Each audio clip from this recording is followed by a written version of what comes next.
Dito naman sa tumatanggap, no, allowed ba yung code names? Allowed ba yung alias sa inyo? Based on the provision of the joint circular, it is neither allowed nor prohibited po, since silent po yung joint circular as to that. Is that as of 2015 or even in previous liquidation of confidential funds?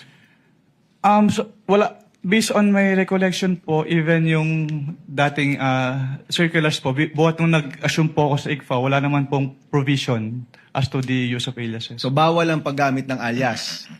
The circular is silent po. Okay. Para sa inyo, kung alias, yung paggamit ng alias ay bawal, so hindi importante kung may ibang tao ito, totoong tao ba to, basta yung pangalan na binigay sa inyo, ang expectation nyo, totoong tao yan. Based on that, kasi ang katulad nga po ng sinabi ko, document-based po kami, so wala po kaming way to determine if this is an alias or not po. Oh, but in general, ang tinatanggap yung dokumento, dapat totoong tao. Yes po, Your Honor.